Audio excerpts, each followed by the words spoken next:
법무부가 밝힌 윤 총장의 혐의는 충격적입니다. 가장 충격적인 것은 판사 사찰입니다. 주요 사건 담당 판사의 성향과 사적 정보 등을 수집하고 그것을 유포하는 데 대검이 중심적 역할을 했다고 합니다. 그것은 조직적 사찰의 의심을 받기에 충분합니다. 더구나 그에 대한 대검의 해명과 문제의 심각성을 검찰이 아직도 인식하지 못하고 있음을 드러냈습니다.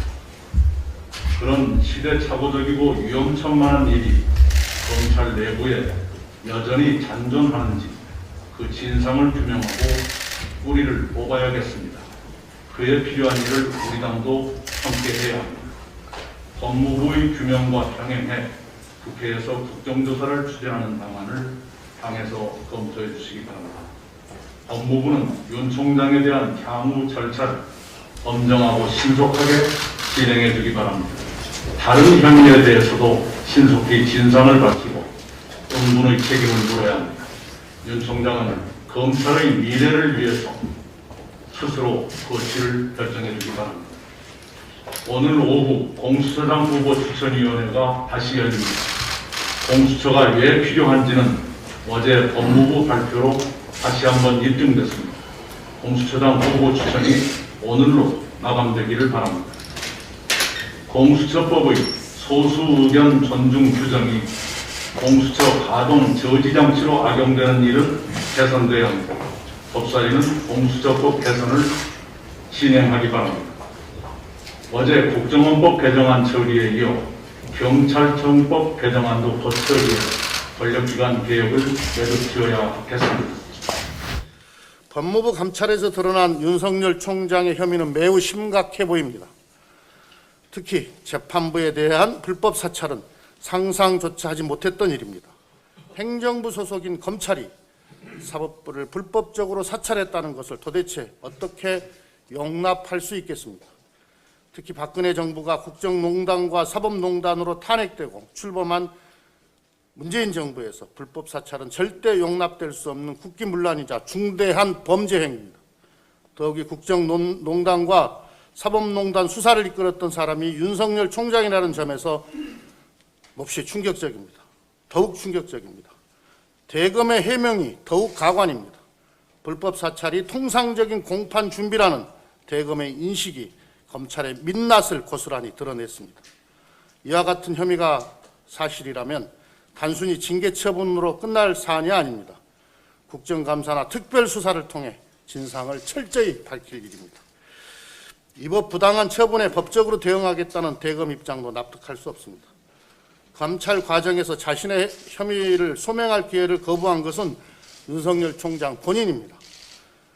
심지어 자신에 대한 감찰을 방해했다는 혐의마저 받고 있습니다. 그런데도 검찰의 정치적 중립성을 지키기 위해 한 점 부끄럼 없이 소임을 다해왔다고 말하면서 법적 대응 운운하는 것은 모순된 행태입니다. 윤석열 총장은 검찰 조직을 대표하는 사람으로서 감찰 조사에 당당히 임하여 본인의 입장을 피력하는 것이 옳은 태도입니다. 윤석열 총장은 이제라도 검찰 조직의 총수에 걸맞은 태도로 징계위원회 절차에 임해야 할 것입니다. 추미애 장관의 윤석열 검찰총장에 대한 징계 청구를 발표했습니다. 윤석열 총장이 법무부의 대면 감찰을 거부하면서 이미 징계 사태를 자초한 것입니다. 여러 가지 사유가 있지만 역시 충격적인 것은 판사 사찰건입니다. 대한민국 검찰의 심각한 준법 감각을 보여준 사건입니다. 권력기관은 정보 취합 자체가 엄청난 권력 행사입니다. 대표적인 권력기관인 검찰의 수사정보정책관실에서 수사정보가 아닌 이런 민감정보를 모으고 유통시킨 것은 명백한 불법행위입니다. 개인의 약점이나 공격 소재에 해당될 수 있는 민감정보를 수집해서 유통하는 것은 과거 정보기관에서 하던 전형적인 불법 사찰 행위이고 이걸로 양승태 대법원, 국정원, 보안사, 총리실이 다 처벌받았습니다. 이제는 국정원도 하지 않는 과거의 낡은 유물입니다. 법의 보루인 검찰이 이런 낡은 불법 사찰 행위를 했다는 것 자체가 심각하고 충격적인 일입니다. 특히 무리야기법관이라고 하는 정보는 양승태 대법원장 시절 법원 행정처가 양승태 대법원의 비판적인 판사들의 성향을 분석해서 인사불이익을 주는 근거로 활용한 내부 문건입니다. 이걸로 검찰이 윤석열 검찰이 양승태 대법원장을 단죄했던 근거이기도 합니다. 사법농단을 수사했던 검찰이 그 문제가 됐던 무리야기법관 리스트를 조사해서 활용했다고 하는데 정말 심각한 일입니다. 만일 이게 사실이라면 수사관이 절도범의 작물을 뺏어서 업무 추진비로 갖다 쓴 것과 같은 일입니다. 특히 해당 판사에 대한 개인적 공격과 압박이 실제로 이루어진 것에 우리는 주목해야 합니다. 판사 개인의 성향을 문제 삼는 부당한 공격이 일부 언론과 야당의 국정감사를 통해서 집중적으로 이루어졌습니다. 검찰의 판사 사찰이 언론 플레이나 야당과 유착을 통해 흘러 들어간 것이 아닌가 의심스럽고 확인해 봐야 될 사안입니다. 검찰은 이에 대해 공소유지를 위해서 필요했다. 정말 충격적인 변명입니다. 아직도 이게 뭐가 문제인지를 모르는 것이죠. 대한민국 검찰은 법리와 증거가 아니라 판사의 개인적 약점을 잡아서 공소유지를 하는가? 대한민국 검찰은 그렇게 지금까지 일을 해왔는가? 국민들은 묻고 있습니다. 이번 사건은 징계에서 그칠 것이 아니라 진상을 철저하게 조사해서 투명하게 보고해야 합니다. 누가 누구를 대상으로 했는지, 어떤 정보를 조사했는지, 어떻게 불법적으로 활용했는지 빠짐없이 조사해서 피해 당사자에게 그리고 법원에게, 국민에게, 국회에 반드시 보고해야 합니다. 다시는 이런 일이 대한민국에서 일어나지 않도록 단단히 처리해야 합니다. 언론에 대해서도 한 말씀 드리겠습니다. 언론은 권력의 보호자가 아니고 감시자가 돼야 합니다.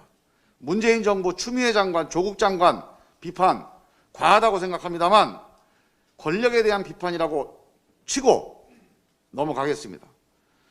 똑같은 권력기관인 윤석열 검찰에 대해서 감싸고 뒷받침하는 것은 언론의 할 일이 아닙니다. 윤석열 검찰은 대한민국 검찰 사상 가장 강력한 검찰입니다. 현직 법무부 장관을 수사합니다. 청와대 압수수색을 여러 차례 합니다.